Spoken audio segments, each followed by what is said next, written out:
There is a place that is spoken about only in whispers, a dark area that spawns the beginnings of urban legends, a place where anything can happen and usually does.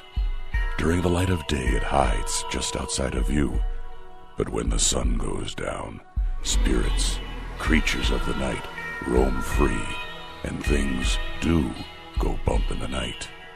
It is in every state and every country, and there is no escaping it, no matter how safe you feel behind your locked doors and latched windows.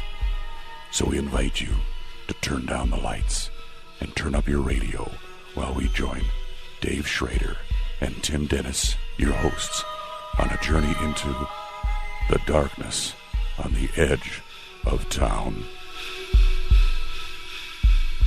Welcome to a new week. Welcome to your home for the best in paranormal talk radio. This is Beyond the Darkness.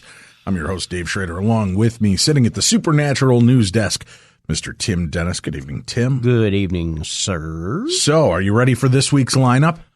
I believe I am. All right. Well, let me start you off a little easy, Tim. You and I tonight, a little Parashare, a little Supernatural news.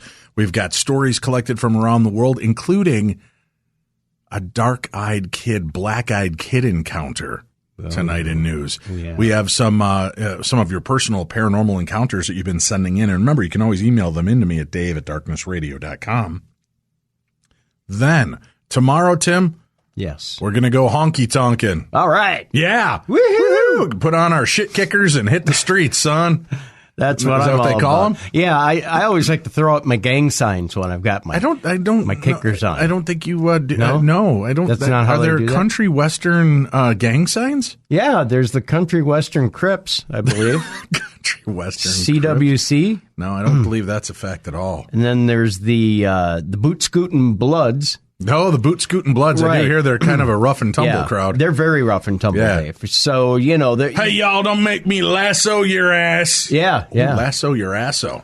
Lasso Your Asso, great album name. Yeah, that would be a good one. Think about that. By the, what is it? By the Boot Scootin'? By the Boot Scootin' Bloods. By the Boot Scootin' Bloods, Right. a little lasso your asso. Right. Yeah. Right. Wow. You got the down and dirty disciples. The problem is we're in the wrong profession. We should be musical legends by now with the amazing album titles and stories and songs we come up with. We really should be. All right. Anyway, tomorrow we're going to go haunted honky tonks and legendary specters. We're going to talk about some of the weirdest country western ghosts, Tim. Matt Swain joins us. Country western remember we did ghosts. Ghosts of Rock and Roll a while ago. We did. With Matt. He's back to talk to us about country western spirits. Very enjoyable, the rock and roll ghosts. I'm looking forward to country western.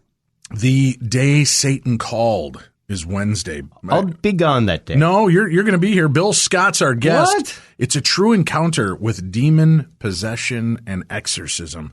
And it is one of the creepiest stories. I've been trying to get this guy for about 2 years. He does very few interviews. We finally got him to agree to come on our show. He'll be with us Wednesday, unless, of course, the paranormal chokes him and stops him from talking to us. There could be that. That could happen. Let's hope not. Well, I know. Thursday, Dr. Andrew Nichols joins us, and it's been a while since we've talked to Dr. Nichols. He's always fascinating. Yes. Parapsychologist and investigator. He's going to talk to us about witchcraft and magic from a parapsychological perspective. Then later on this week, Tim, yes, we're going to vanquish ghosts and demons. It's about time. With Sandrea Massas. We'll be talking about some of her weird cases, what she's done in her own personal experiences, and we've got a frightening theater of the mind called Breaking the Hold from a listener, Rick Neeson, who sent it in. We're going to talk about, you'll get to hear his encounter and how he defeated the paranormal in his life. Speaking of defeating, listen, the Special Olympics is right around the corner here. And a lot of people forget about that aspect of it. They're, on Facebook and social media, you see people with their hands out all the time for cancer this and heart association that and this and that and the other. The Special Olympics is such an amazing organization that I have a big part of in my heart. When I was a teen, I used to donate and volunteer my time with Mark Lund Children's Home in Bloomingdale, Illinois, and used to be a part of the Special Olympics with some of the patients that live there. And it was truly one of the most blessed times in my life. Well, my son is carrying on that tradition. He is a Navy vet. He is a Minneapolis firefighter, and he's doing the polar plunge, Tim. So you and I think we got it rough on days. He's going to get dropped down to his skivvies and jump into a frozen lake in Minnesota. I love me some cold, but not that much. Yeah, well, my son is doing what it takes to get the attention for Special Olympics. The Polar Plunge will help raise awareness and much-needed funds for the Special Olympics and Special Olympians. So any amount you can donate would be helpful. Go to darknessradio.com. darknessradio.com. There's a banner right there on the top of the page. If you could click that banner for me and make a donation in any size, a little bit goes a long way to help out Special Olympians. So please, please help us out if you can. We have an amazing Army of Darkness radio listeners. If we could get, man, we're getting 200,000 downloads of this podcast. Yeah. If every listener could donate $1, we would blow the roof off of this $3,000 goal that my son set. But at least help us get there. We stalled out at about $680. Closing in on 3,000. We need to hit that $3,000 mark. That's the golden mark for this year. So if you can help us out, just go to darknessradio.com. You'll see the Polar Plunge banner there. Click it. It'll take you in. You can make a donation under my son so that we can continue to help.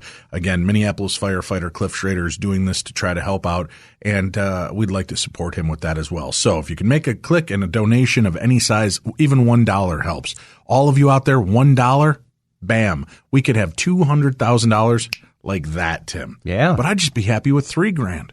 So whether you want to bet $1, $5, $10, $100, or $3,000, any amount will be helpful.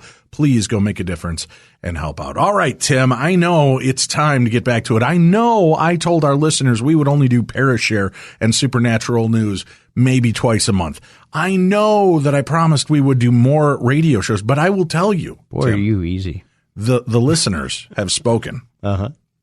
And they just keep saying, please, more Parashare Supernatural News. Huh. They're enjoying us going back to this slightly part of our, of our old podcast, our old show. Yeah. So you know what? We're going to do it for now. We'll keep rolling out Mondays because you know what? People like to hear from you, Tim. They do? No, I'm not done talking. Oh. They like to hear from you. They like to hear from me as I talk about and share people's stories.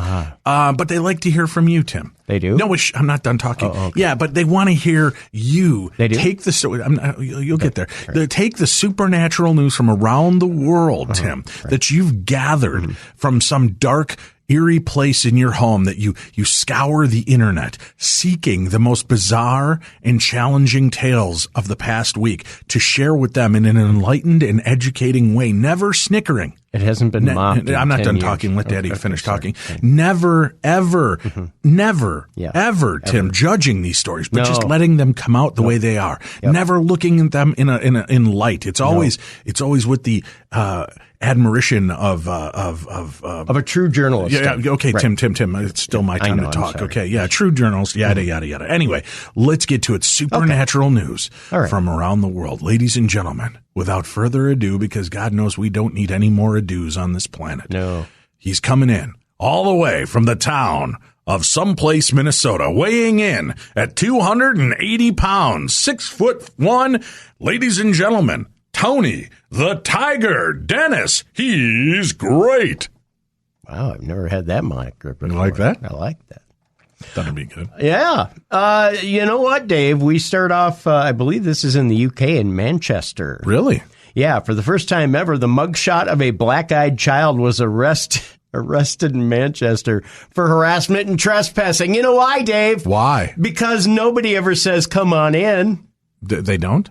Well, maybe some do. Depends on how Not hot. me. I'm not going to lie. It depends on how hot the lady is with black eyes. Yeah, I mean, really. You know? I mean, you know, she's, if she's sticking like Popeye's fried chicken, I mean. Oh, I don't think you want to use that analogy tonight. I've read through some of your news stories. Yeah, and that's true. Yeah, we'll that's get not to where that we want to be. later. It turns out that this is the first black-eyed kid caught on camera. No kidding. Mm-hmm. That's an audio daily double, isn't it? This is, yeah. I believe we can play the audio from this if you'd like. Let's let me just. So they've been arrested. A black-eyed kid has finally been arrested. A black-eyed kid's been arrested. Now we can get some answers. Well, If they talk, Dave. I mean, other than let me out, please let me out. Okay, let's... there's that. 2 black-eyed kids were arrested for crimes of trespassing and harassment. Now, or until now, black-eyed children were just a terrifying urban legend. And now we have a story to play for you about these black-eyed terrorists. Well, that's for creepy. the first time ever, black-eyed children have been captured, photographed, and arrested. Welcome back to Fantastic Daily. Until now, the black-eyed children were just an urban legend. Reports of terrifying kids with pale skin and completely black eyes trying to gain access to homes in the middle of the night have been circulating the internet since the 1990s. All reports of the black-eyed kids come from people who have refused to let them inside. Like vampires, the black-eyed children need permission to enter a property. No one has ever survived inviting black-eyed children inside until now. 2 black-eyed children were arrested in Manchester this weekend. The pair, a male and female, were booked on trespassing and harassment.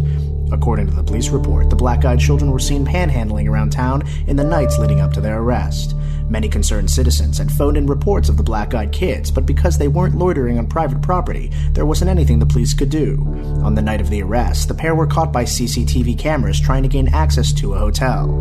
At nearly 4 a.m., when only one front desk clerk was on duty, the pair entered the building. Footage shows them talking animatedly to the clerk, even leaning over the counter to try and reach the master key behind the desk. The clerk appears to resist them at first, holding up his hands as if to say stop, shaking his head no, and pointing to the wall-mounted phone as if threatening to call for backup, when suddenly, as if in a trance, he hands them the master key and retreats calmly to the employee break room behind his desk.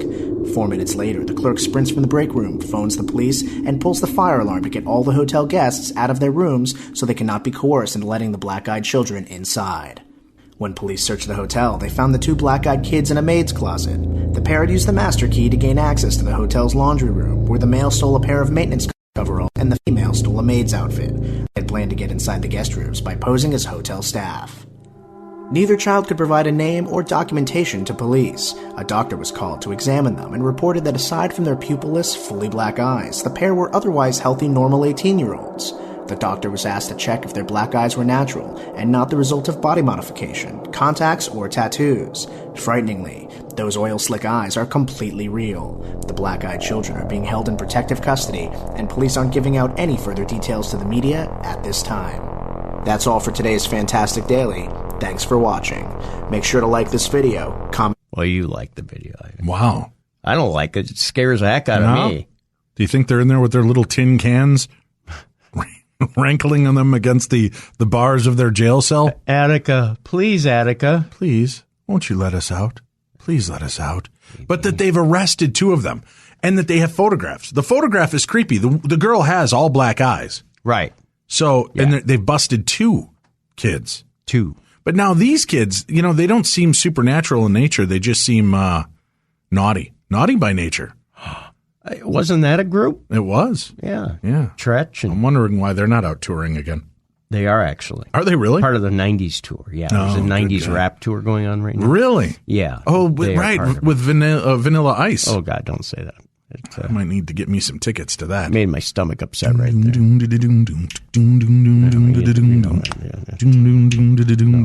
I think that's all I can hum without getting sued. I think so, yeah. And you don't know if I was humming Pressure or right. Was it under pressure or was it Ice Ice Baby? No. Because yo, their songs like doom doom doom da doom doom doom doom doom da doom doom. Our song's more like doom doom doom da doom doom doom doom doom da doom doom. Totally different, yo. Totally different. Like a little downbeat. Yeah. Rob Van Winkle, this bitch. Yeah, what? Well, I don't know. That's his real name, did you know? Well, yeah. Vanilla it's on plenty of arrest reports. That's what I've seen. Yeah. He's not been an upstanding citizen. No. Hey, I don't mean to tell you how to do your stories here. Okay. But you teased it. I think you should automatically jump to Popeye's chicken. Because let's reiterate for people the story that happened to me last year, Tim. Yes, okay. I am a bit of a food snob. I don't know if you're aware of this. No. I am. Okay. I love a good prepared McNugget. Yes, you do. Oh, the light and flaky tender batter, the moist McNuggety part of a chicken, whatever that McNugget may be. Parts is parts, Tim. They are. I love me a chicken. And one day it was a beautiful summer balmy day. Yes. And I walked from the confines of my home to the out of doors, Tim. you know what? I had this strange feeling. I liked the sun on my face, the breeze across my back. Of course. I could hear children laughing and dogs barking and birds chirping, right? And I thought, maybe the out of doors is not going to try to kill me, Tim. Oh, that's not so true. I retired to McDonald's. Right. I ordered myself a small 6-pack of chicken nuggets. It's a good size. Yeah, and a small drink. Yeah. And I retired to look out the window and just reflect upon the bounty that the Lord had delivered to me. Oh, very nice. And I ate a McNugget, Tim. Mm-hmm. Yeah. And then I grabbed McNugget 2, dipped it in the BBQ, Oh, yeah. bit in it half, and pulled out. And there, First time ever, huh? Yeah. Yeah. Usually I just toss them all the way in. Yeah. This one I pulled out. Good for you. And there, jutting forth from said McNugget, Tim, a wiggly worm. Ah! Yeah. And A what? it's one of those rare times I did not have my phone on because I'm sure I would have destroyed the internet with this. You should have. But I looked at this and then I tried to process and then I'm like, please be a complete worm hanging out of my McNugget. And it was. And I quickly spat, if you will, the remainder out. And I put this McNugget back into the box. I shut the box and I thought I could cause a scene. Mm-hmm. And I could cause a ruckus. Mm-hmm. But nay, Tim, that's not in my personality. I'm very introverted. I'm very quiet. I don't like Tim, pay attention. I'm talking to you. What? I don't like people necessarily. Why are you going into your Woody Allen right now? You're going into a Woody Allen thing. You're like, if people could see this right now, it'd be like, I don't really like attention. I'm not really good at things like this. I'm not really. Well, I'm good not. At I'm especially when it comes down to stuff like this, I get very unnerved. Anyhow, I walk up there and I go, pardon me, if you wouldn't. She steps over to the side. She goes, yes, and I pop open my box. Oh my! And I go, what do you think this is? And she looks at it, and the manager's jaw just hits the ground. She goes, I don't know. And then she goes, can I have it? I go, yeah. And I hand her the box. She goes, wait here, I'll go get you more. And I go, And I looked at her and she just has this kind of perplexed look on her face. And I go, would you want more? And she looks at the box and looks at the worm again and goes, I would not. And I go, I'd just like my money back and I'll leave quietly. She goes, yes, sir. She takes it, rings me up, hands me my money. I'm out the door. Right. Ask me how many McNuggets of any kind. Burger King, Wendy's, Taco Bell. Do they even have a thing there, a McNugget? I'm sure they'll make one up. Ask me how many McNuggets I've had since that point. How many McNuggets have you had, Dave? If I were to round it to the closest tens, Tim? Right. None. Oh. None. Right. And I will tell you, it's been a bit of an allure because Burger King's got them now for like $1 for like 10. It's like $1.49 gives you 10 of their delicious, flaky little chicken McNuggets. Right. And I've been tempted, I tells you. I am a huge fan of Wendy's nuggets. But I know that sounds odd. That does sound odd. If Wendy's got nuggets, you probably want to check the rest of them. Yeah. But yeah, I'm a huge fan of Wendy's nuggets. Well, I was thinking, you know what? I'm gonna avoid any kind of McNugget, any kind of nuggety food because that's just nothing good can come of it. But if I'm going to eat chicken, it's going to be at two staples, two chicken places I have grown to love. Yeah. KFC. Oh, Tim, can't go the wrong. Colonel. Right. He's been a part of my life since I was a child. Right. Yeah. And his chicken dipped in 11 herbs and spices, or is it 7? I never can keep it straight. I'm pretty sure in an alternate reality it was 7 herbs and spices. Now somehow it's like 11 herbs and spices. Yeah, they keep up in the ante. Yeah. And I'm pretty sure one of them is crack because I just want to keep eating it all the time. There's a brand new one out now. What? Georgia Gold at KFC. Okay. It's like a honey mustard glaze. I got to try it. I got to know. Tell me about it again slower. Anyway, so I either eat at KFC or Popeyes, Tim. Popeyes. Oh, yeah. And I'm thinking, you know what? Maybe it's time to dip back into the realm of the McNugget from a live, trusted, loved place, Tim. Right. And then I saw your pile of stories today. Right. Love that protein from Popeyes. I don't know. No? Because they've, you know what? McDonald's, Yeah. they anteed up. Right. Popeyes up the ante, Tim, considerably with this story. Oh, this is sad because I love me some. Oh God. Oh yeah. Go ahead, Dave. I gotta Snopes it. While you're doing it, I gotta Snopes it because I'm going to give them the chance for redemption and to make sure we don't get sued. This coming from KMBC News. Okay, all right, that's not good. So it's somewhat legit, out of San Antonio. All right. And I love this dish so much, Dave. This is one of my two sides when I go to Popeyes. A lawsuit says that a San Antonio woman ate a rice and beans dish at one of the fast food chain's restaurants that contained flesh-eating New World screwworms that she unknowingly ingested. Rice and beans, Dave. Beans and rice. Rice and beans.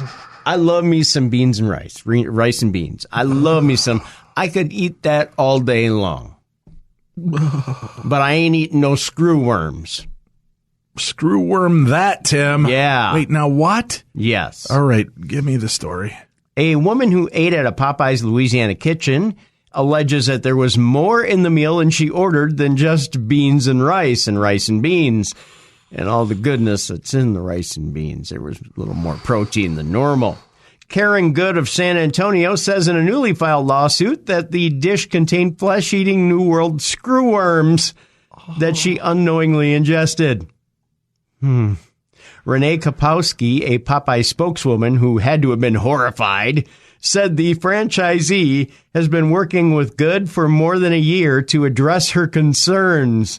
Would you like that with worms or no worms? I'm always going to yield to no worms. Oh, yeah. I have a strict no worm policy. Kapowski declined to discuss the details of the litigation.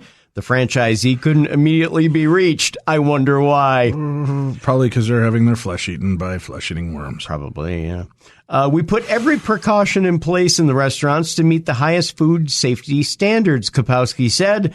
We take it extremely serious when a guest complains. We just don't do anything about it. Oh, I'm kidding.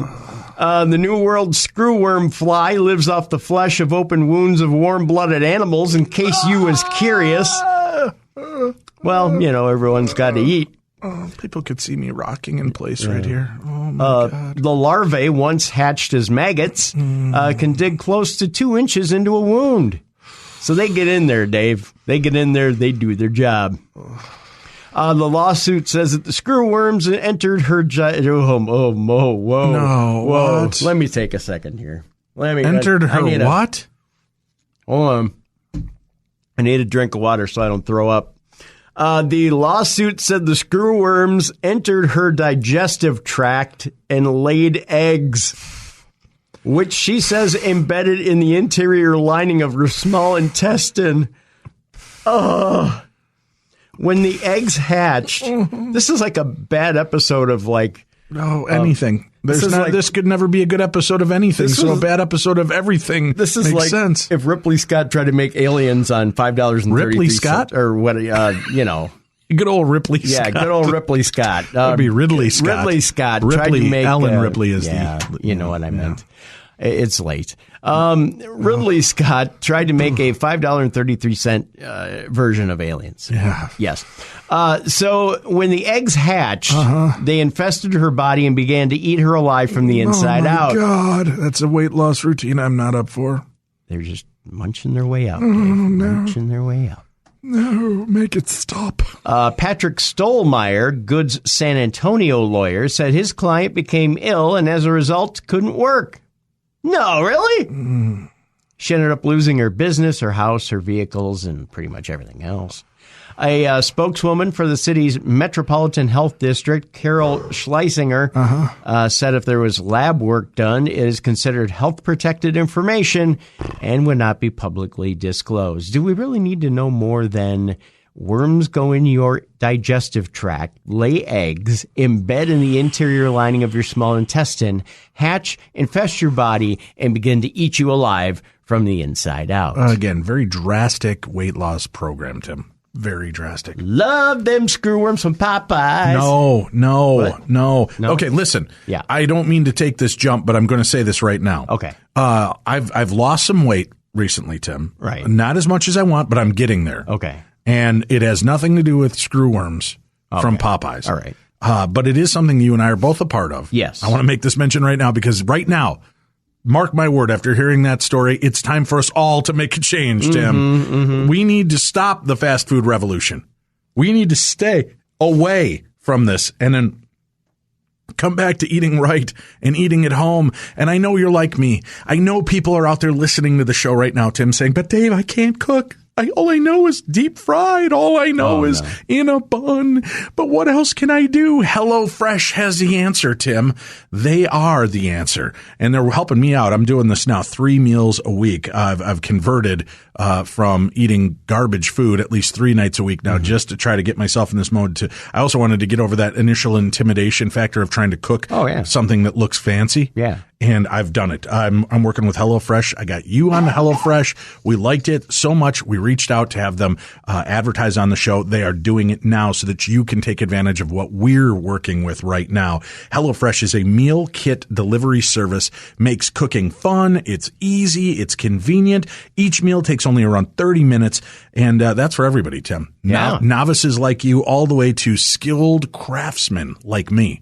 By skilled craftsmen, I mean, I like peanut butter and jelly, toasted and put into a sandwich form. Right. But HelloFresh, they source all the freshest ingredients, measured to the exact quantities you need. Again, takes away some of that intimidation factor for trying to become a full-time cook and figure out what you need to do. They employ a full-time registered dietitian on staff who reviews each recipe to ensure it's nutritionally balanced for you and for me, Tim.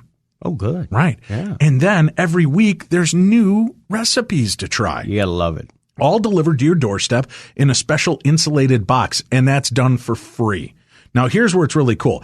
Try this out with me. You guys are going to love it. I'm not going to guarantee you're going to lose weight eating this, but I can guarantee if you give up the crap food and start replacing it with new food that's well balanced and nutritionally fit for you and tastes delicious, you're going to be thankful for this. Oh, yeah. So here's what you do. First delivery. Go to HelloFresh.com. Sign up, subscribe, and enter darkness when you subscribe. Why should they do that, Tim? Why, Dave? Because we're going to get them $35 off that first week of deliveries. Really? 35 bones. Wow. Like that. And they're going to start to eat better. They're going to start feeling better. They're going to get that perspective. Because what it is, it's retraining the brain. And once you start retraining your brain to eat differently and look at food differently, Tim, I'm starting to feel excited about the idea of new meals to try. My kids are even looking at my plate and wishing they could try it. And I say, no, you stick with the oatmeal and shut up. Do not make eye contact with Daddy while I'm eating delicious HelloFresh food. You should probably feed them something other than oatmeal. Hey, you know what? When you got 7 kids at your house, you worry about what you're going to feed them. Okay. Sorry. Sometimes I give them Hawaiian bread. Oh, I love Hawaiian bread. Exactly. I'm kind of a hero again. Wow. But no, seriously, they're trying some of the stuff off my plate. They're very picky eaters. And now some of my kids are willing to start trying this. So I'm going to be picking up the family package because you can get a package that's good for feeding you and another person or up to 4 people. Tim. Yeah. And there's the classic box, which mixes meats and chickens and fishes and such like that. Yep. Or you can get the veggie box. If you're one of them. The classic box is excellent, Dave. Yeah, it is. Yeah. I'm not a veggie, kind of guy. I like to eat veggies with my meat, but that's the way I'm doing it. So again, go check out HelloFresh.com. Put in keyword darkness for your first order to save $35. You're going to thank me. And I guarantee you there'll be no internal infested worms eating you away. No, God. Can I just say one thing? No. The steak and potatoes. Yes. Oh, the steak that came with the steak and potatoes in the HelloFresh box, one of them that I received, was so tender. I thought it came from a small cloud from heaven. It did, Tim. It was amazing. Yeah. Amazing. So you got to try it, folks, like Dave said. All righty. Sorry, I don't mean to take you off on that, but if there's ever a point that you should be directed to something better, that was it right there. Yeah. All right, Tim. Since we're talking about eating, this next story seems to fit right in, doesn't it? About squatching? Yeah, the other squatch, right? Oh, this squatch. This squatch. Well, yeah, let's talk about people who are a little less discerning in their diet and might be out in the wild. Yes. A pot squatch. A pot squatch? Yeah. Wow. You might not believe in things such as Bigfoot, the Yeti, or the Loch Ness Monster. But I do. Oh, you meant everybody else in general. Yeah. Oh, yeah. Okay. My mistake. Always about me. Sorry. That's okay. But there is one mysterious creature that is walking around of which indisputable evidence proves that it is real. What? His name, Dave, is Pot Sasquatch. His name is Dave Pot Sasquatch? Yes. That seems like a long name. Well, you got to have a first, a middle, and a last when they arrest you for trying to take out the president. And what's your name? My name is Dave Pot Sasquatch. Okay. No, it's actually just Pot Sasquatch. Oh. Yeah. Can't we just call him Pot Squatch? I like Pot Squatch. Yeah, so do I. Yeah. I think that's good.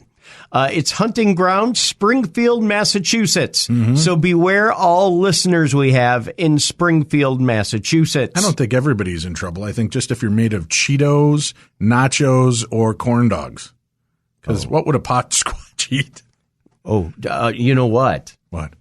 Still my hero, by the way, Right. is Peyton Manning. And you want to know why? You think that pot squatch would eat Peyton Manning? No. Oh. But he could. Peyton Manning could get rich off of pot squatch, and this is why. Who couldn't? When Colorado took and legalized recreational marijuana. What?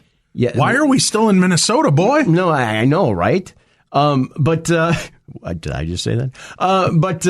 But here's what Peyton did. Peyton went out and he bought a bunch of Papa John's and Taco Bell franchises around the Denver and Colorado areas. And they said to him, well, Peyton, why would you do this? And he just kind of looked at them with that kind of withdrawn look and said, well, everybody's going to have to go get something to eat afterwards somewhere, aren't they? That's so there true. you go. It was almost dead on. Right. Well, your interpretation was nailed it. Yeah. It's lifeless, thoughtless, and kind of a little bit of a twang at the end there. Perfect. That's a man who's won a couple of Super Bowls. Who's telling you, I'm looking ahead. I'm looking towards the end goal here, which is to feed the stoners. Oh, I thought you meant getting high. Well, that too. Yeah. So Pot Sasquatch. Pot Squatch. Hunting in Springfield, Massachusetts. Yes. While a weather girl for the WWLP 22 News was out on the street reporting on the latest from Winter Storm Nico, because that's what she's paid to do, as she was standing next to a surprisingly busy street, she was given the weather conditions. There's a bit of a movement just off screen behind her. Then just as she continues to talk, the beast moves into her shot. What? Very bad.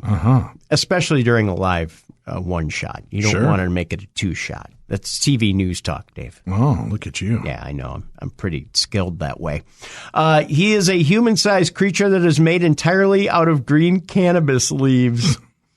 He has a perpetual smile on his leafy head. Bet. And he tends to walk unsteadily on the snow-covered ground, probably because he doesn't grow well in it. Or he's high as a kite and having trouble negotiating anything. And his name is Pot Sasquatch. Pot Squatch. More importantly, he is a man in a mascot costume from the local cannabis shop. Nice. Who's taking advantage of some free advertising. Nice. At first, the poor weather lady doesn't realize that Pot Sasquatch is behind her, so she continues to report on the snowy conditions.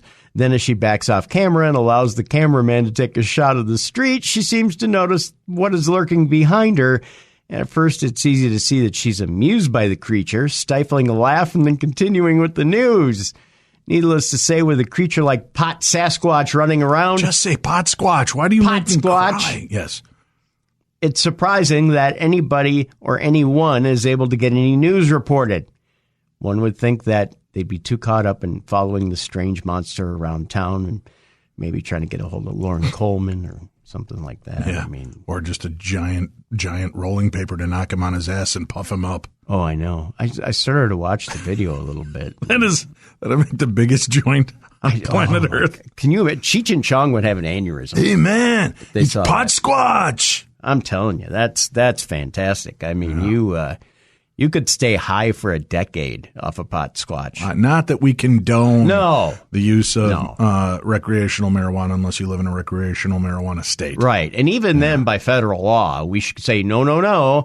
But state law, hell yeah, you if you got it, burn it. Just saying. All right. Where are you taking me next?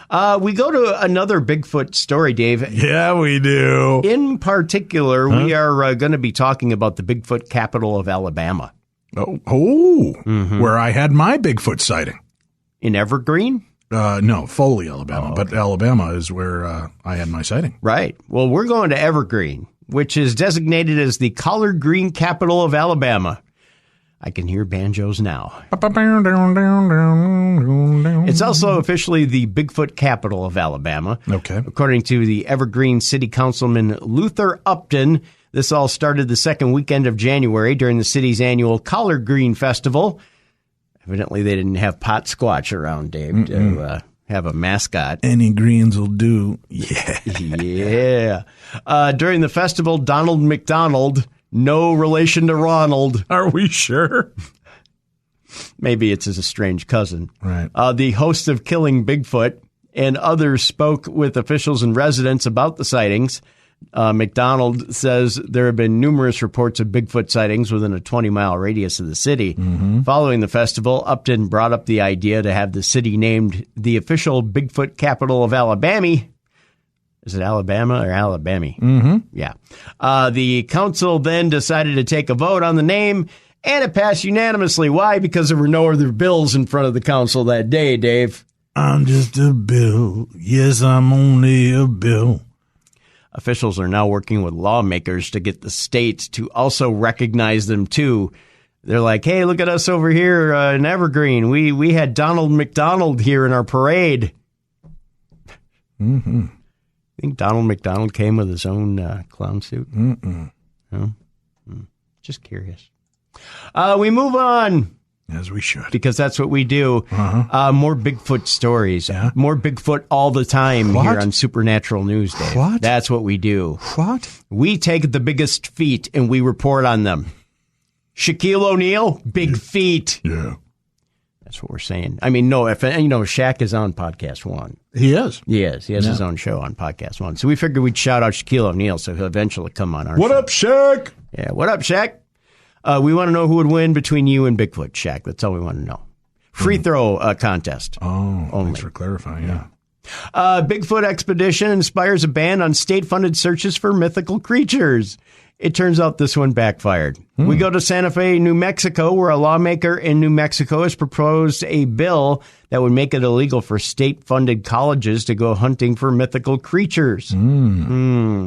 I don't know why. I don't know. Wasn't it the indoctrination of Alpha Epsilon Rho to take our newbies out to go snipe hunting? It was, yes. Yeah. We did that way back when, yeah. Did we ever find any snipe? No, I'm not talking about it. I found a Professor Snipe once. No, that's Snape. Oh. Yeah. Okay. It all started in October when it came to light that a University of New Mexico Gallup professor or I emphasize the or in professor, led an expedition to find Bigfoot. Dr. Christopher Dyer presides over students and faculty at the University of New Mexico's Gallup campus. While he insisted that he searches for the mythical creature in his own time, not on company time, an investigation by NBC4's sister station KRQE found that Dr. Dyer had left New Mexico's taxpayers on the hook for more than $7,000 in Bigfoot-related expenses, including a 2-day on-campus Bigfoot conference. Wow, Dr. Dyer. High roller. After the conference, Dr. Dyer led a university-funded expedition to find Bigfoot in the Sandia Mountains. They didn't find him, however, because if they did, it would have made huge news. Sure.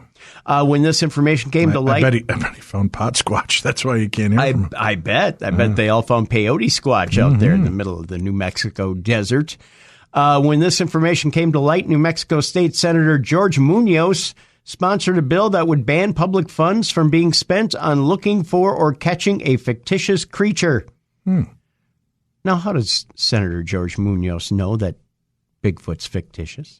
Well, I think as long as it's under that umbrella right now, umbrella, Ella, I think that's the way they do it. Yeah. So I can't go looking or catching Santa Claus. You can.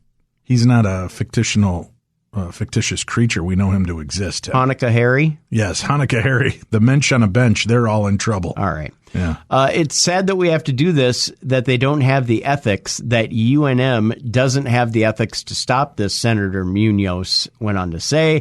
And now we have to draft bills to stop something that is not morally right. Munoz also had a little fun with the bill. In addition to Bigfoot, it also bans publicly funded searches for Pokemon, leprechauns, and the boogeyman. What? Yeah. Well, now why would you keep out the boogeyman? Isn't he one we should eradicate? I would think so. He'd be the first one. Yeah. Senator Munoz said what Dr. Dyer did was unfair to students because they pay a lot of money to go to school, and it shouldn't be spent on this. That's true. What should you be spending it on? Pot squatch? Only if it's legal in your state.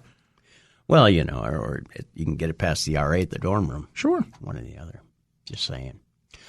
We switch it up. Let's go ghosty, shall we? All righty.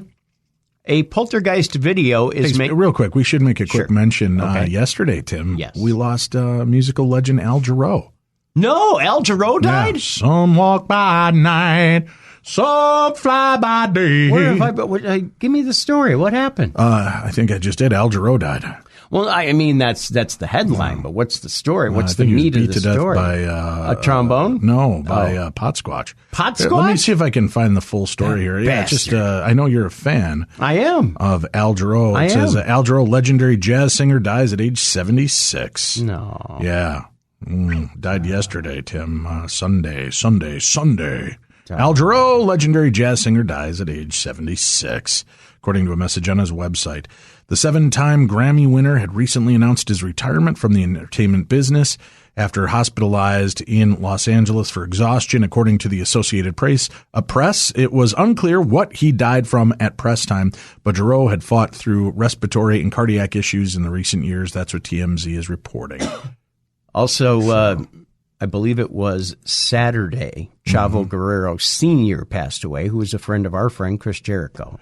He was who died? I don't recognize. Chavo Guerrero Sr. was a pioneer in lucha libre wrestling. He also helped bring it to America. He was the brother of Eddie Guerrero, former WWE champion, and also the father of Chavo Guerrero Jr., who was in WWE for quite a while. So condolences to the Guerrero family and to Chris as well, because he was close with Chris as well. And Chavo passed away. Chavo Classic, as they called him, passed away from liver cancer. Oh, that's horrific. Yeah. So sad. Yeah. I don't know. Wow, Al Jarreau died. Yeah. Wow. That no good.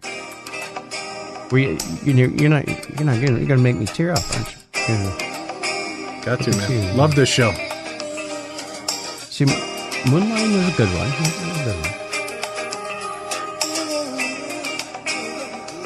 What sultry tones. Yeah.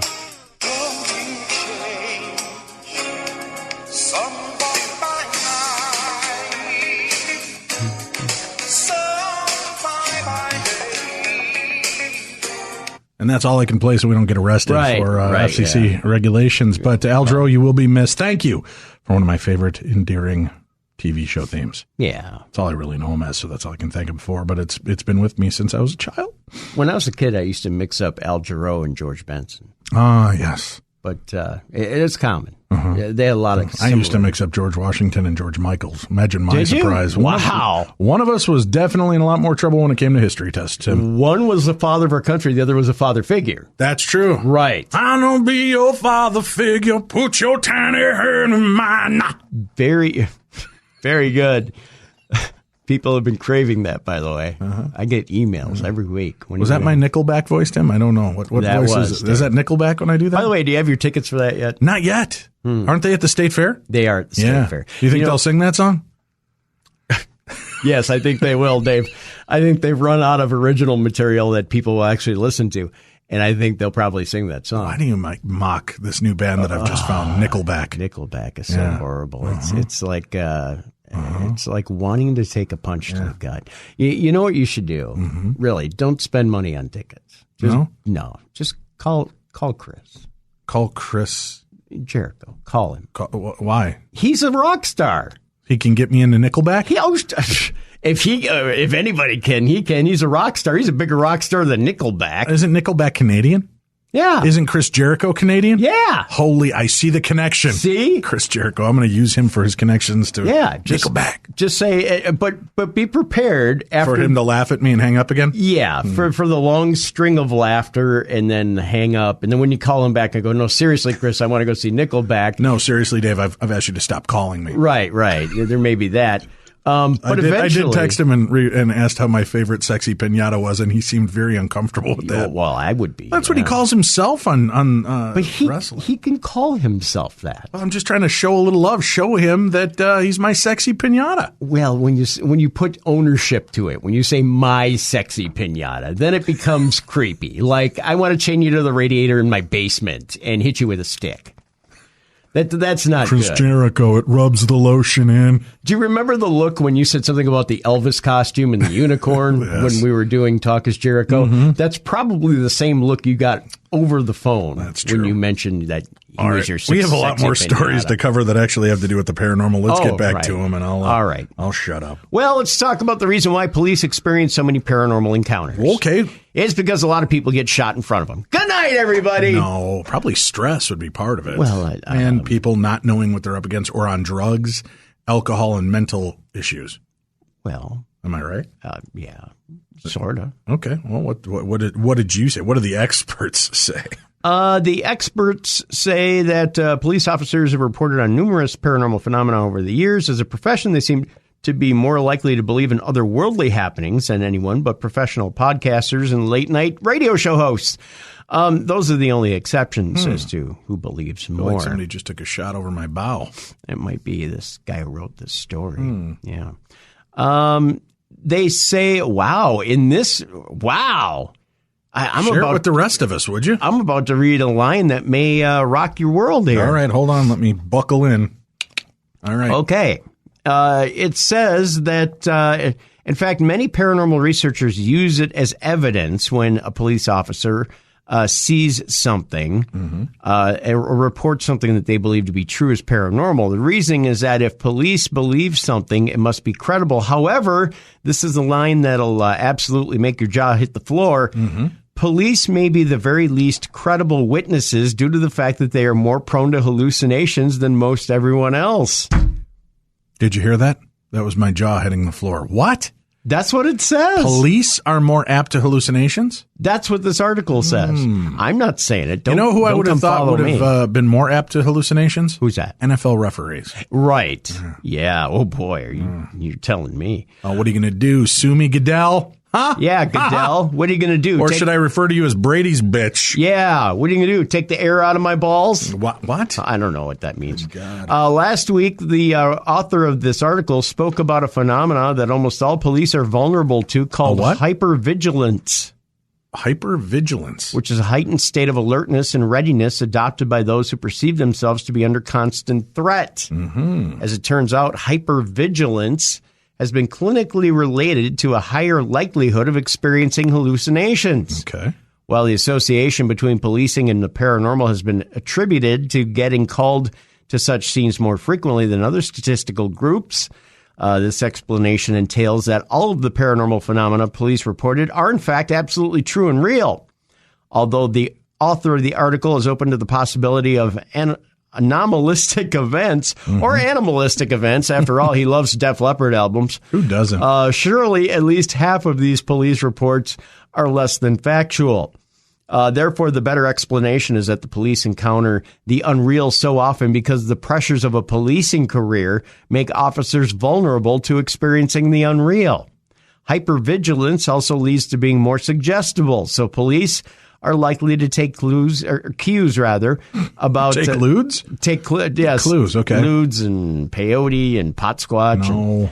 To take cues about what they are expected to see from people who call them. Police have also been trained to look for the abnormal, which also makes them more suggestible to encountering it. This creates a sort of feedback loop between paranormal investigators and believers and the police. The police are likely to experience the paranormal suggestions due to their training in hypervigilance, while the paranormal people are more likely to believe in their own experiences because police validated them. And that is what the author of that article believes leads to police officers seeing more paranormal stuff. Interesting. Huh. All right. You ain't just whistling Dixie on that one. I guess I was. Well, you are, yeah. All right. What else have you got for me? An interesting ghost has popped up with some British athletes. Really? Let's just say it'll keep them toned. Really? Some British athletes are claiming a sex ghost is haunting their reality show. What? Oh, a sex ghost, Dave. A sex ghost? I have been praying for one for God knows how long. Mm-hmm. Funny, they never show up. No? No. They use the cute little tagline in the story. Who are you going to call? Ghost boinkers? I don't get it. I would have gone with nutbusters. There you go. Wow. Yeah. Well, that's one way to scare up publicity is the way this starts. 2 British athletes starring on a reality show are claiming that a sex ghost seems to be haunting their hotel rooms. British Paralympian Kadina Cox, come on. That's her name. Don't wear it out. Come on. I would, because she looks pretty hot. I'm looking at her right now. And retired rugby star Gareth Thomas are 2 of the celebrities competing on the jump. You can't make it up. Oh, yeah, the jump. A British show where famous people compete in various snow sports. A ski jump with the stars, if you will.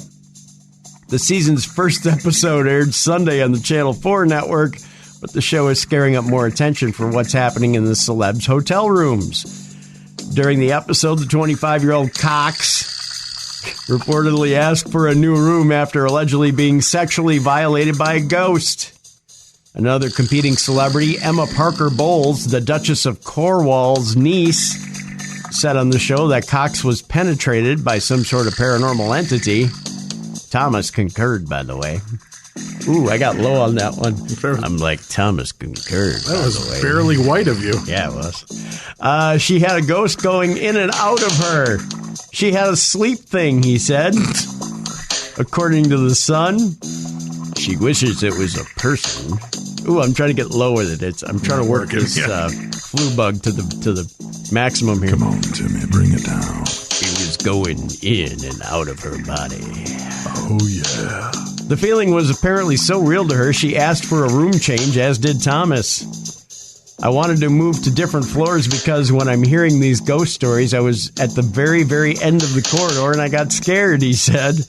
According to the Express, Cox and Thomas are just the latest semi-famous people who have claimed to have had ghost sex. Last year, Bobby Brown was humping around and promoting his autobiography by claiming a ghost had sex with him. Hey, is it just me?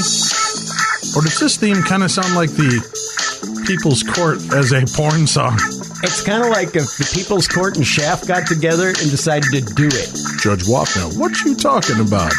Talking about Judge Wapner. Bailiff Rusty. Oh, yeah. Oh, the Rusty Bailiff. Isn't that a move that you learned in college? It is, actually. I only break it out on special occasions or Valentine's Day. Oh, yeah. The Rusty Bailiff. Lay the hammer down on me, baby. Huh? Ooh, that is. Wow, did you find the porn version of the People's Court thing?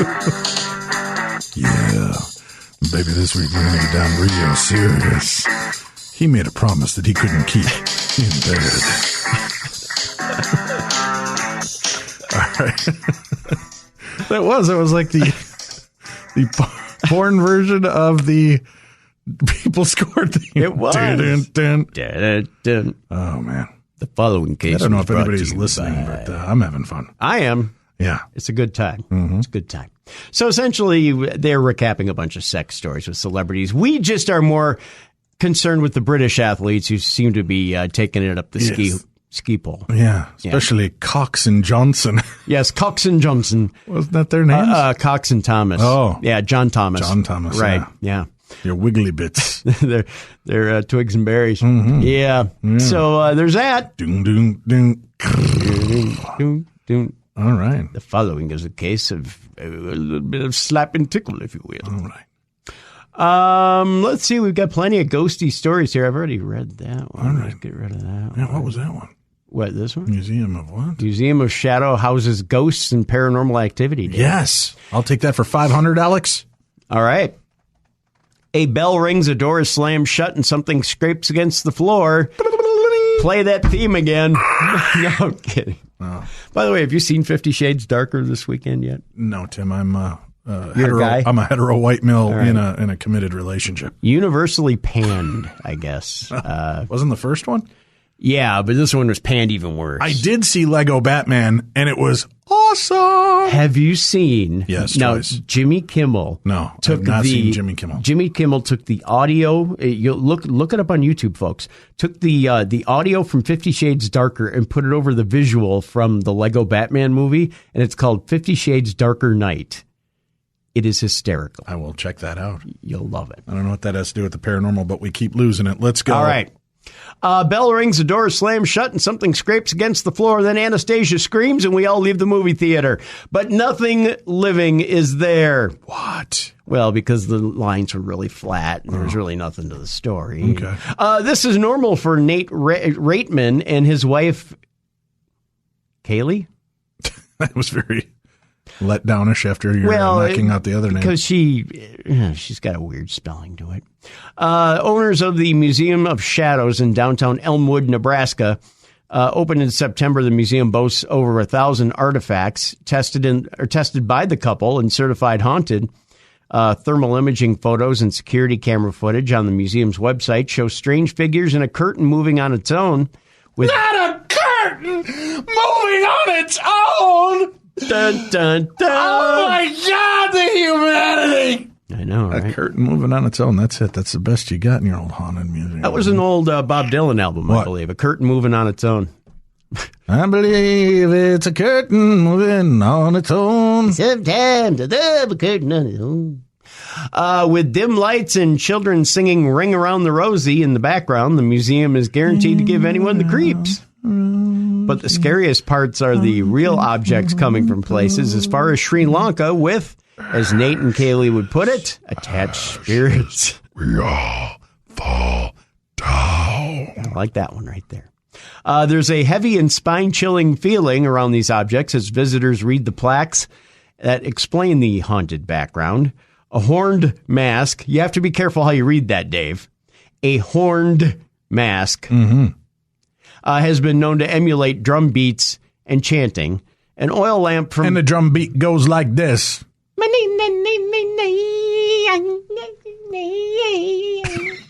I don't think that's a drum beat at all. No, well, that's not a drummer. That's what they sing. And I tried drumming, but I'm always a beat off. What? An oil lamp from Turkey has to be kept in a glass container because if touched, it is said to cause physical sickness. Could be the oil. Just saying.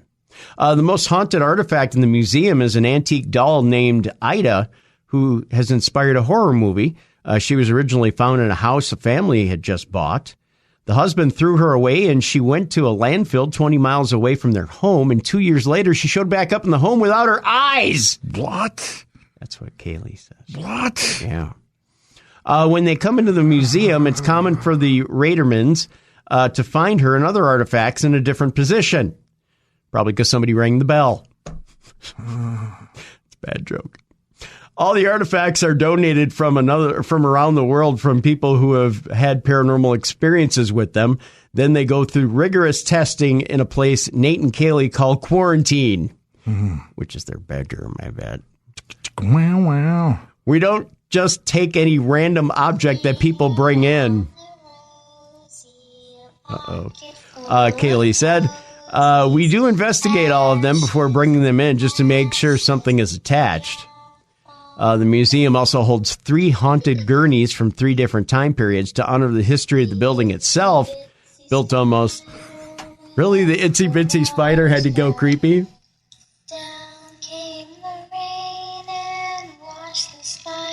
That is kind of chilling. Can you imagine that, hearing that from like a dark hallway? Is there a version of You Are My Sunshine like that? I will look it up. Okay. The museum also holds 3 haunted gurneys from 3 different time periods to honor the history of the building itself. Built almost 130 years ago, the building was home to a fancy suit store and then a paint store whose owner used the basement for embalming. Because why wouldn't you embalm people after you paint them? I don't know. Actually, before we brought any items into the museum, it already had activity in it, Kaylee said. Nate and I were in here. There is not really. Nate and I were in here painting and remodeling, and we had paint cans slide across the floor about 6 inches. Is this really You Are My Sunshine creepy version? Oh, a theremin? Oh, yeah. Theremin? Yeah, Thurman Thomas. He's a running back for the Bills, wasn't he?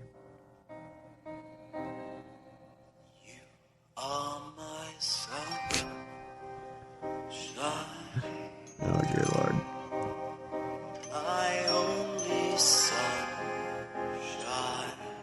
I wouldn't say this is creepy. It's just more sad.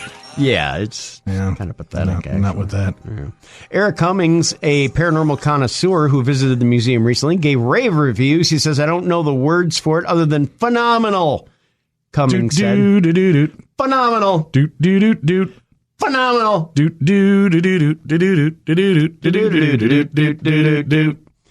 He said, I walked in and immediately felt the energy that the building was emitting. Cummings has been to many paranormal sites, such as the Villisca Axe Murder House in Iowa and the Crescent Hotel in Eureka Springs, Arkansas, proving he's never gone past the middle of the country. Keep going. Don't tell me that's like, no, okay. Soon, paranormal lovers will be able to watch Nate and Kaylee's investigations as they on their upcoming TV show. Oh, they got a TV show coming out, Dave. This was not always the dream for Nate, who was a skeptic before his view changed in 2006 when an item bought at a garage sale set off a chain of strange events. He said, I made one Twitter post, and from there, it kind of took off, he said. Everybody started messaging me saying they had an item that had some sort of attachment. Although he later found it wasn't his object, but his house that was haunted, Nate was forever hooked and started his TV career in his own paranormal investigation team called Trip Paranormal. Kaylee joined Trip Paranormal because of her lifelong relationship with sensing spirits, and oh, by the way, her husband's in the group! Just married in November, the two go on paranormal investigations and film their show. Maybe they'll even, I don't know, you'll catch them making whoopee, as they used to say back in the old Match game. Or was that that was the Newlywed Game. And there's never a dull moment at the museum. It's super active, she said. There's always something different every night. Mm-hmm. We've never had an evening where nothing has happened.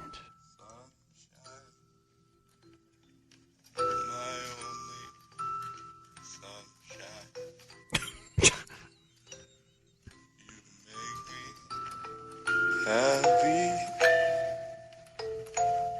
when skies are gray. That would be creepy to hear, wouldn't it? If you wake up and you're in the bottom of a well. Dear.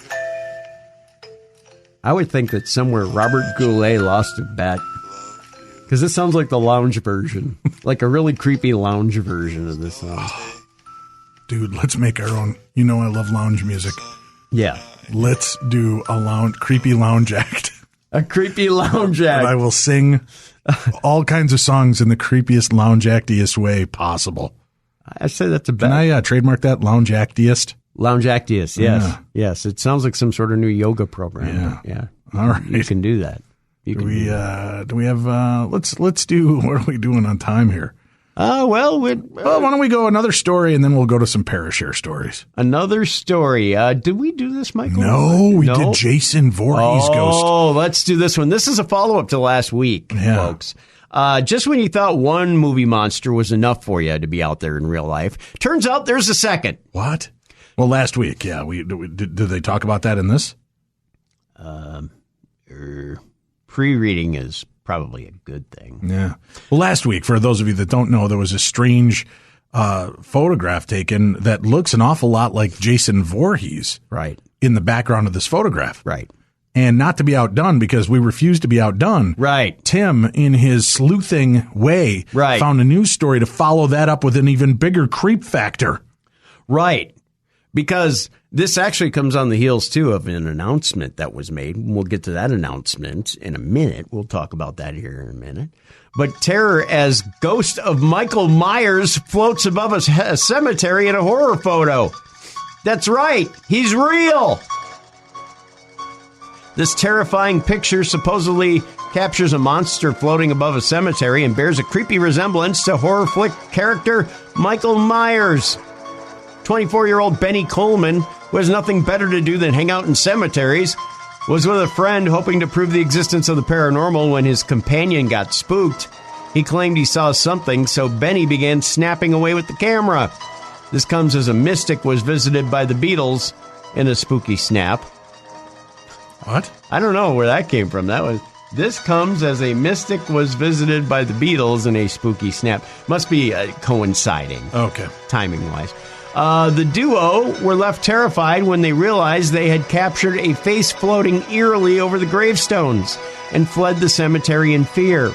And the pair claim it looked like the masked slasher Michael Myers from Halloween. He believes the ghosts may have been angered by proposals to extend the Gold Coast light rail system. Oh my God, really? Which runs by Southport General Cemetery in Queensland, Australia. Really? Michael Myers has nothing better to be vengeful about these days than the Gold Coast light rail system? I don't know. He's run out of people to kill, evidently. Benny from Southport, Australia said, "It was a very active night. I felt I needed to leave as I felt really scared, and I have never felt like that before. It felt like we shouldn't be there. There's a tram there nearby, and I heard they might have to move some parts of the cemetery and dig up some of the bodies to make room. That would make the spirits very unhappy. And I thought Unhappy. And I thought they could be angered about that and more active." He added, "It does look like Michael Myers. To be honest, at first I thought..." baby. No, that's wrong. Wrong. Michael Different Myers. Michael Myers. Yeah. All right. To be honest, at first I thought it was... Don't worry about it, donkey. No, that would be funny if you're getting chased by Shrek. To be honest, at first I thought it was a lady. It That's was no a lady. Mm-hmm. Whoa, whoa, whoa, it's a lady. But now everyone has pointed it out. I do see him. I do. My friend thinks it's a demon, but I don't think it's bad, which is why I'm going back. Because evidently the young sir is a little short-sighted. Put it that way. But I do feel scared, he said. Benny caught the image around 10:30 p.m. on Saturday, January 28th, and explains his friend had spotted something in the graveyard moments earlier. He added, "My friend said he was seeing something, and I couldn't see it, so I started taking lots of pictures just to see if I capture anything. I must have taken about 50. As I started to go through them, they were all normal, and then this face just appeared in one of them.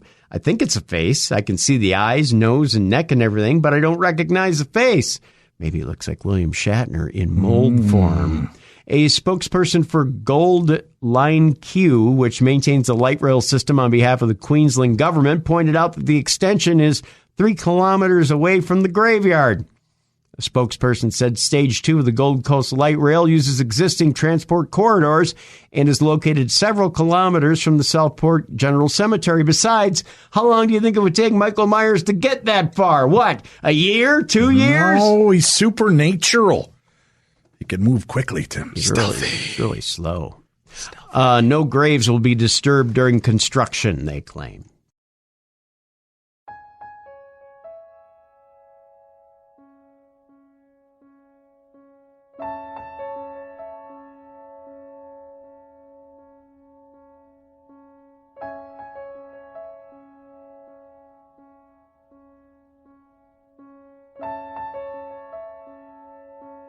Beyond the darkness.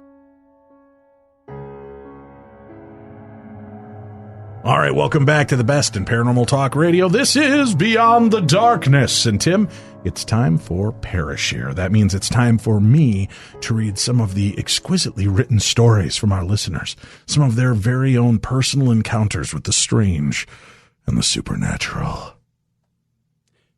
So you're saying a lot of people have brushed up on their grammar? No, not so much. But I'm doing the best I can with the stories they send in for us. I get a lot of great stories. I'm sure. Yeah. And, I do my best to try to share them on Parashare Mondays. So we'll get to that. Hey, and if you decide that you'd like to get off the couch and not just be like a passive paranormal investigator, why don't you join me at the Haunted Oddfellows Asylum in Missouri this July? I'm going to be going with medium, psychic, and investigator Chris Fleming, Bill Chappell, the paranormal Tony Stark, Tim. He's the guy who's created all of the coolest equipment in the paranormal field. Oh, yes. He'll be on hand, and me, Dave Schrader. We're going to be out. We're going to be investigating the Oddfellows Asylum, Belvoir Winery. It's been featured on Ghost Adventures and Ghost Hunters TV series. I've caught some amazing, weird video there and more. We'd love for you to join us. We've got a full slate of stuff going on, great talks, great topics, and a weekend of investigation. All you have to do is go check out darknessevents.com. darknessevents.com. It's that simple. Well, and yeah. Speaking of simple, we've made it even easier for you to find us here. If you want to listen to the best of this show and listen to every episode, all you have to do is go, if you are a Droid user in any way, just go to your Google Play Store, download the free Darkness Radio app. It's free. Download it. And when you click on the Beyond the Darkness banner, you can listen to the show right from your phone. Take it on the go with you at any time. It's free. It's fun. It's easy to use. Plus, you'll see access on how you can follow Tim and I on social media. You can email us directly. And you can also check out the Dark Zone, which is another project that I'm a part of, which will become one of the most comprehensive online sources for everything paranormal. That's the darkzone.tv. You can find information there. But go ahead and download the free application from the Google Play Store. Darkness Radio, and you'll find that for free. Our little skull holding the microphone, that's us, and it's free to you to use, and it's available right now, so go check it out. Let's get back to some stories, shall we, Mr. Dennis? All right. Dear Dave and Tim, first, let me begin by saying I'm a relatively new listener to your program. I first heard you on Talk is Jericho. Yeah. Are you familiar with that show, Tim? I am. Yes. I love that show. I first heard you on Talk is Jericho when you were on to announce your new podcast. I had never heard of your show until that point, but from then on, I went into the darchives and was able to listen to previous recordings.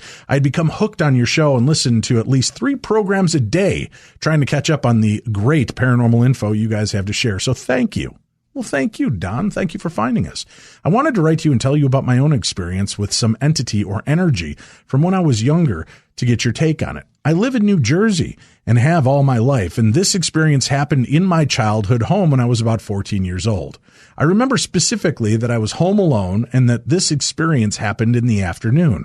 I was upstairs in my bedroom with my door closed when I thought I heard something coming down the stairs. I figured it was my parents coming home or perhaps one of my siblings, but when I got out to the downstairs, I found no one there. I called out to see if maybe somebody went into a different room on the first floor, when out of the corner of my eye, I saw a black, shadowy figure rush past me out of nowhere. Our laundry room door slammed shut, with consequently breaking the hatch door. I walked over to see what had happened, and when I did that, I saw the black shadow rush past me again. At this point, the bathroom door, which was located inside the laundry room, had also slammed shut. This time, the door did not break, but gaining a moment of courage, I grabbed the door handle to open it.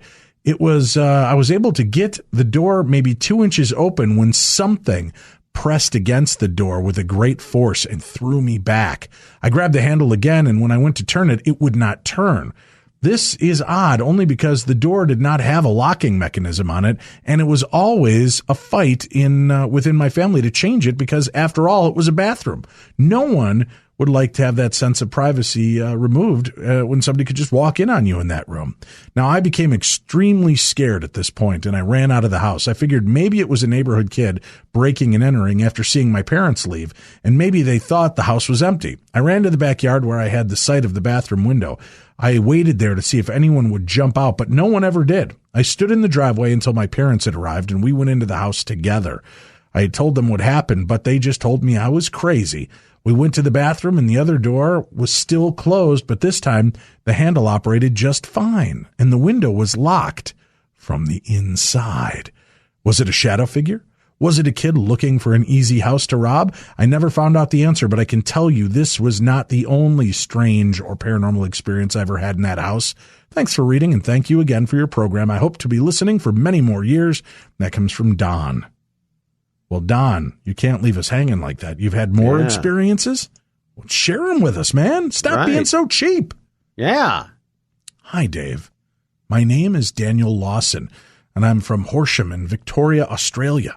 I have an episode to tell you about that happened to me when I was 7 years old, and then another episode to happen to me when I was 21, and I'm hoping you may be able to shed some light on what happened. Probably not, Tim. I'm not that bright. Really? Okay, so to make what I'm about to tell you a little bit more sensical, I best tell you a little bit about my grandfather. My poppy, as I called him, was a natural horseman, a true cowboy, as you Americans would say. He did everything from break horses into bull riding and even race camels in the desert outback of Australia. My father left me and my mother when I was a newborn, so my poppy was the only father figure, and he filled that role amazingly. So close, our bond, it was unbreakable. When I was 7, Poppy fell extremely ill and was flown to a major medical center in Melbourne. While I was sleeping in my bed back in Horsham, I woke up to see my Poppy sitting on the end of my bed, dressed in his cowboy attire, stock whip attached to his hip. His country had upon his head, his cowboy hat, I think is what he's trying to say here. His cowboy hat upon his head and spurs on his boots. He looked me directly in the eyes and told me to look after my mom, to look after my Nana, his wife, and grow up to be a good man. With then I let out a loud scream for my mom, to which she ran to the room, tears streaming down her face, and she just hugged me so tightly. My mom had just gotten off the phone to my Nana and was told the news that Poppy had passed away just moments before. This is something I cannot stop thinking about to this day, and it chokes me up every time I think about it. The second part of the story happened when I was 21, as I mentioned above. My Nana gave me a rodeo cowbell that belonged to my Poppy when I turned 21. It was my most treasured possession. I soon moved out to an old farmhouse and with my partner at the time, and life was settling in great. I hung the cowbell outside underneath the porch above the front door. We've been having some strange goings on happen at the farmhouse for a little while, but thought nothing of it. Weird noises, doors opening by themselves, etc., etc. This one night, I was sound asleep when I heard the sound of that cowbell start to ding, just slowly dinging. So I got up to go outside, and it stopped. I checked outside thinking the wind must have been blowing it around, but there wasn't so much as a breath of wind to be seen. I shut the door and proceeded back to bed. Not 5 minutes after my head hit the pillow, the cowbell started to ding again, a little faster than before. So once again, I got up and proceeded to head toward the front door. Just as I was about to reach for the door handle, the cowbell began ringing as hard and as loud as physically possible. I ran back to my room and threw my head under the pillow. After a mostly sleepless night, I got up the next morning to remove the cowbell from above the front door. As soon as I opened the door, I looked down and noticed a mummified corpse of a dog laying perfectly at my doorstep. Needless to say that we moved out of that house quick smart. I guess that means really fast in Australian, Tim. Oh, yeah. Just like Rougarou. That's Australian for beer. You betcha. What I'm wondering is that the cowbell was somehow linked to my Poppy, and it was his way of telling me to leave that place. I know that might sound silly, but it sounds so to think he's still watching over me. Thanks for reading this, guys, and I hope to hear back from you. Love your show. Listen every day on Podcast One. Thanks. And that comes from Daniel Lawson. Well, I don't know that those are really questions. Congratulations. You had an amazing visitation moment, and that's great. Mm-hmm. And then the secondary deal, if there was something weird, some kind of weird energy or scary around there, and Poppy was letting you know what we already know from Christopher Walken, right? Right. Everything needs a little more cowbell, Tim. That's right. If you are unfamiliar with that, just go Google Christopher Walken and more cowbell, and you'll find that out, our Australian friends from down under. Dave and Tim, I love your podcast. Wanted to reach out to you as I feel I have a story that may interest you. I've experienced several paranormal events throughout my life. The experiences I had a while working in law enforcement prompted me to write a book that has now been published and released both in paperback and ebook formats. It's called Covina, The Arrowhead Chronicles. I would love to talk to you about these experiences and how they brought me to where I am now in my life. From Dana Lee.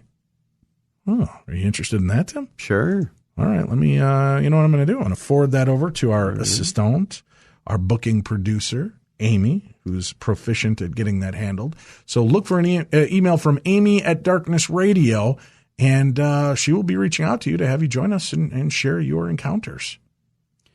Police.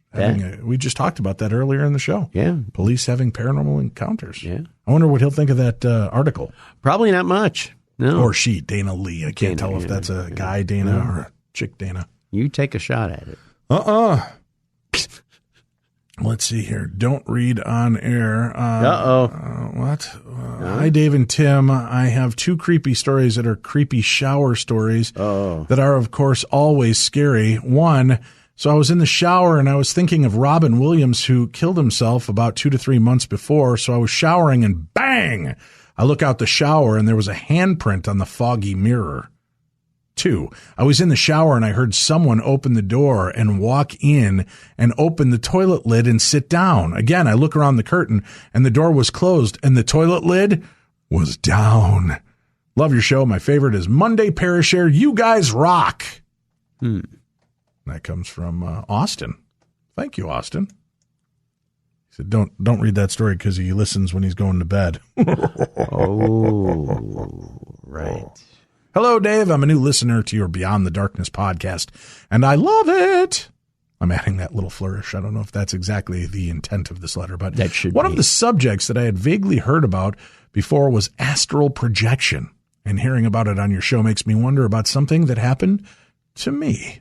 I was living in Oregon at the time with my 10-year-old daughter. She was afraid of the dark, as most children are at that age, and had a tendency to crawl into bed on those occasions when she was scared. Well, one night as I slept, something odd happened. I was sleeping on my right side, on the right side of the bed. I felt someone sit on the edge of the bed on the other side. It caused me to stir a bit, but since I was already half asleep, I simply took my left arm and reached behind me to pull the blankets up for her. I waited a second or two and then put my hand on the bed, expecting to feel her lying there. There was no one. Then I felt the blanket at the end of the bed pull down a bit. In my haziness, I thought, oh, she must be crawling on the floor because she can't see in the dark. I sat up and moved to the end of the bed to tell her to get off the floor, but there was no one there. Is it possible that it was her astral projecting? And how do you know if someone's doing that? I have no other explanation other than perhaps a ghostly visitor just stopping by. Love your show. You guys keep it up. And that comes from Jackie S. in Auburn, California. Sure. If we can astral project in our sleep, why wouldn't we astral project into our mommy's rooms? I know you're trying to astral project into Charo's room, Tim, but some of us, we need the love and comfort of our mother. Well, so we'll astral project there. I would see that happening. Pretend Charles my mom for Gucci goo. Yeah, for a night or two. Good God. Yeah. Huh. I shared this story to a YouTuber site. I'm no longer on graveyard shift, but I still hear about graveyard guys seeing things they can't explain. Here's my story. My name is CJ, and I'm a believer in the paranormal, but I try not to jump to that conclusion without trying to debunk it first.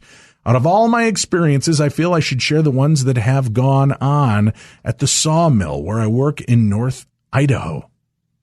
This may be a bit long, and I'll try to explain some terminology as best I can. Several months after I started working at the mill, I was promoted to saw filer. Yeah, of course. Maintenance guy in charge of changing and sharpening saw blades.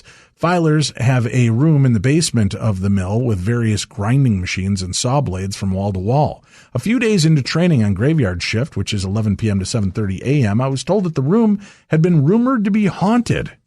I thought this was just the guys messing with the newbie, so I shrugged it off and focused on learning. When I finally got on my own, every now and then, I would get the feeling that I was being watched. My first experience was when I was passing through going and noticed a fence board that was propped up against the wall was vibrating. This was normal. The waste system which surrounded the room often did this, but I just stopped when I noticed that the motion got more and more erratic. I stepped back a little closer and the board thrashed around so violently that it wasn't even touching the wall and suddenly flew across the room, crashing into the opposite wall. Needless to say, I ran back out of the way. I sat in the break room until my nerves settled. When I went back to put the board back, I was shocked to see that it was gone. Sometime after, I began to witness more and more odd, unexplainable moments. Heavy doors slamming when I'd walk near them, figures in the corner of my eye that vanished when I tried to look directly at them.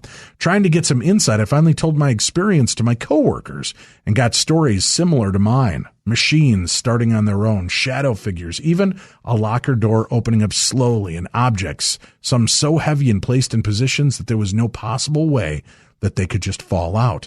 One story that gave me the chills was when a coworker was walking outside. The lights gave a stadium-like effect, giving a person multiple shadows. As he walked, he got a feeling of foreboding and stopped and stared as one of his shadows kept walking without him. These occurrences had oddly large gaps between them. Most times, just when you forgot about it, something strange would happen. I finally decided to ask about the mill's history, and I felt and heard heavy footsteps walking around behind me as I was using a lathe. The steps paced back and forth and finally stopped right behind me. I turned around thinking it was a coworker, but there was no one there. The mill is roughly 40 years old, and most of the older workers had retired, but we did finally hear a story. Way back in the day, a millwright, a mechanic, or a saw filer, depending on the version we heard, went missing one night as swing shift ended. All the trucks that came by and picked up sawdust were radioed and told to empty out their loads. Sure enough, the missing maintenance guy, or rather what was left of him, got caught in a hog, a machine that mulches up scrap wood. We never got a name, and he doesn't seem to want to harm anybody, but he definitely doesn't like being forgotten. Who does? I know, right? Yeah. How are you going to haunt people, Tim? Are you gonna shake their stuff?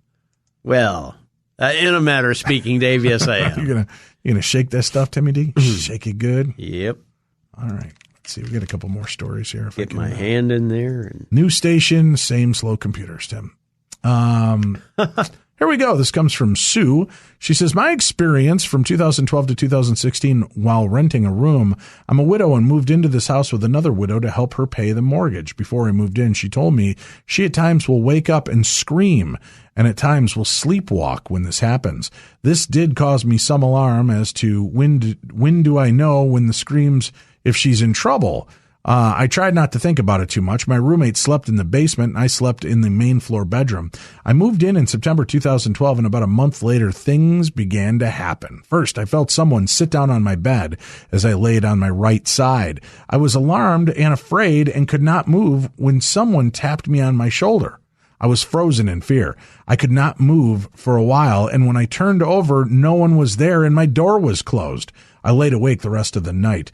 I went to work in the morning and shared my experience with one of my coworkers who knew my roommate. Nancy said that, told me that Kathy's husband, Dell, died in the house and in the upstairs bedroom. When my roommate and I got home from work, the first thing my roommate said to me was, Sue, I don't know who to tell about this, but I have to tell someone. I haven't been able to stop thinking about this all day. I was laying in bed when I rolled over and Dell was laying there next to me, and it was so real. We talked all night long. We made out. There was so much passion. It was so real. I knew then who visited my room during the night. I told my roommate that she was the love of her husband's life and wants you to know that Kathy proceeded to tell me, I don't believe in ghosts. It was just really weird that I had this dream, that it was just so real. I did not tell her my story and have never said to this day have I shared any of my experiences while I lived in that house. There are so many experiences, and most of them just scare me. He knew my fears. One Saturday morning, I heard Kathy scream and sounded right outside my bedroom door, and it did scare me, and my thought was that Kathy must also be sleepwalking as she was right outside my door. Then I really got scared as my roommate was not even home. Before I moved out, it was Kathy's daughter's birthday or wedding anniversary, not sure. But it was a special day to remember, and the landline phone rang, and that name came up was Dell. Both Kathy and her daughter looked at the phone and said, that's weird. The landline never worked, so it was strange that it rang in the first place. I knew who it was. When you have a ghostly experience, you know it. I currently live in a different place and have never had any more experiences, and that comes from Sue. Well, thank you, Sue. Mm-hmm. Kind of creepy. Very. Highway patrol trooper here. That's how this one starts off. Oh, cool. Florida, but I'd appreciate if you keep my name and stayed out of it. Sorry. Uh-oh. All right, let's see. So this was about 5 years ago when I was a 2-year rookie. I wasn't very familiar with the history of the area as I was working at the time. It starts fairly tragically. I was working the midnight shift and we got a call that a fatal car crash had happened. I head up there and I'm the first trooper on scene. I check with the deputies and they give me the rundown. Naked guy walked out onto the interstate right into the path of a semi. Parts of him here, there, everywhere, and there's a pickup truck off in the woods about 500 feet back. I'm on long enough to keep my breakfast down, but still new enough to not be completely unnerved by surrounded by the scent of recent death. Long story short, on that investigation, the man was mentally disturbed. The investigators told me he must have been having an autistic meltdown, crashed his truck into the tree line to commit suicide, and when that didn't work, walked up from the tree line while stripping off all of his clothes and then just jumped in front of the first big truck to come along. Ugh. Fairly standard night that particular month. I worked on 6 fatals that month alone. The weird thing started happening about a week later. I'm working and I get a call from a pedestrian on the interstate in the same area as the fatal crash and suicide. Routine call, usually some drunk who drove into a ditch and is trying to put distance between him and a DUI arrest. So I travel the 40 miles up there, not expecting to find anyone. I get there, and sure enough, there's no one there. So I turn around and start driving away. About 30 minutes later, I get a second call for a pedestrian in the same place. Head back up there, and surprise, nothing. I start driving away, get about 3 miles down the road, and the dispatcher calls it back to me again. 2 odd things about that. 1, I'm still in the area, and 2, I didn't see any damned cars that could have been calling the sighting in. So I flip a U-turn in the median and head back up. I get there, nothing. At this point, I figure it's teenagers messing with our dispatcher or some vagrant trying to hitchhike and hiding from me in the woods. So I pull back into the median and back my car up into the tree line. I cut my lights out and start watching the shoulder. After about 10 minutes, right here, the suicide took place. I see the shape of a man move from the tree line to the roadside. It walks right up to the road. I turn my spotlight on, and the whole thing just disappears. No motion as if someone ran off, just gone. So I put my car into gear and got the hell out of there, and the car just dies. Nothing really supernatural about a Crown Vic with 180,000 miles breaking down, but the timing was pretty damn freaky. I start trying to get the engine to turn over, and I notice the trees behind me rustling. Finally, the engine turns over. I put the car in gear and head as far away from that spot as I possibly could. A few nights later, I'm sitting at breakfast with one of the old salts, and I tell him what happened. He looks at me and says, "Yeah, don't go up there alone at night. Back in the 90s, a trooper kidnapped, raped, and murdered a woman in the trees in the median." He went on to tell me that a lot of guys have had experiences with their cars dying in that area. The whole area just feels wrong when I pass through, even though they ripped up the forest to expand the road. That's creepy. Very. Yeesh. Thank you for writing in. And if you are a police officer or a firefighter or in any kind of law enforcement safety procedures, ambulance drivers, EMTs, I would love to hear your stories. So email them into me, dave@darknessradio.com. That's dave@darknessradio.com. One final story, Tim. All right. Are you ready? I'm ready. Hi, Dave and Tim. I'm in Punta Gorda, Florida. I was living alone and working in hospitals and nursing homes. This happened 5 years ago. I opened my spare bedroom door as I used for storage. I saw a dark cloud on the floor. It curled up and then moved into the wall. I couldn't really believe what I saw. Immediately left the room. I knew I planned on moving right away, but before that happened, that night I slept and had horrible nightmares. A man in an electric wheelchair came to my bedroom and leaned over and beat me. I tried to fight back, but I could not hurt or stop him. When I awoke, I was stunned but uninjured. Later that day, air conditioning unit quit working, so I was planning on going right away. Landlord was reluctant to repair it. Next day, I walked into the front bathroom next to the spare room, and it was flooded before I even realized. I fell, cracked my wrist. Last night, I hoped I wouldn't have the same nightmare, but I fell asleep and heard electric wheelchair coming toward my room. Oh, God, I was so angry that I started swinging at him and punching him with all my might. And oh, my God, he jumped in the bed with me, and I was horrified. I tried to poke his eyes out. Nothing worked. He just kept hitting me. I awoke, and I was alone. No sign of him. And I was not injured. This condo was new on the inside, but an old building. Can you imagine how many people have died in this state? Next door was being renovated. They were removing asbestos, I guess. They put signs on the door. It was a yellow and black, said precaution. I'd lived there for 2 years. I think maybe it came from next door. I left all my furniture, and I was scared to take anything with for fear that it would follow me. I later moved into a new apartment no one had occupied before and thought it would be clean. Later, I took pictures of myself in the bathroom mirror. What a mistake. A week later, in the pics were an alien standing with huge eyes and was reaching out with its fingers behind me. fingers looked like long, black monkey fingers, and a man who appeared to be dressed from the 1970s. With a carving knife to my throat, I knew he was dead because his eyes were running down his face. Yuck. I was so upset, I immediately called my daughter and her husband. They said, send us the pic. They were shocked by the photo they could see as clear as day. We deleted the photo thinking it might leave me, but later I discovered a short video I took in the bathroom and saw in the side mirror an Indian holding a pistol to my head, and it was moving with me in video. The pistol was very long. Again, I was flabbergasted at this sight. I showed a couple of friends, and they were, needless to say, worried and shocked at the video. The said pistol that it was holding was ancient. I don't know why this happened to me, but I ran out of there with my Bible. I chose God always. I've always believed in Jesus Christ. I forgot to mention right after I moved into this apartment, I became very ill for 3 days, vomiting, severe diarrhea. I bet I lost all my water weight, at least 10 pounds. I thought it was food poisoning. Don't know if they were already there. Maybe this building might not have been built over an old ancient Indian burial ground. The nice young lady who showed me this apartment was pregnant, and her baby was born still. I'm not saying that there's a connection, but who knows for sure. I never saw her again. I'm sure they have a lot of Indian burial grounds here in Florida. No trouble since. I wish I would have saved that picture of the alien and 70s guy. I'm glad I can tell you my full story. I didn't tell my kids everything. I really had to toughen up for a long time. My phone would give me the suggested word ghosted, and then I got a new phone. From your friend, Judy. P.S. I always wanted to call, but hate talking about this when I'm here alone, especially at night. Thank you for reading it. By the way, I don't do drugs. God bless us all. That comes from Judy. Creepy stuff, Judy. Thank you very much for listening and sharing your story. Remember, you can email in your stories to dave@darknessradio.com. That's dave@darknessradio.com. We've got one hell of a week lined up for you on Beyond the Darkness.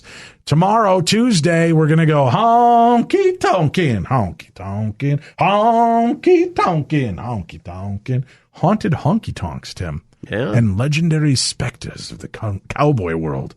Country western musician ghosts, Tim. Matt Swain is our guest tomorrow, so it's a good way to spend your Valentine's Day with Dave and Tim. Be a part of our loving threesome. Huh? I'm just saying. On Wednesday, the day Satan called, we'll talk about a real possession and exorcism with Bill Scott. Thursday, witchcraft and magic, parapsychologist perspective on this with Dr. Andrew Nichols. And then Friday, vanquishing ghosts and demons, Sandrea Massis will be our guest for this week. That's it for tonight. And please do me that big favor. Go to darknessradio.com, click on the banner for the Polar Plunge, and help my Minnesota firefighter son as he's raising $3,000 for the Special Olympics Fund and raising awareness. Again, whether you can give $1, $5, $10, whatever works, it'll go a long way to help Special Olympics and Special Olympians with that cause. So please go check that out at darknessradio.com. For Tim Dennis, I'm Dave Schrader. This is Parish Share and Supernatural News Monday on the best in paranormal talk radio. You've been listening to Beyond the Darkness.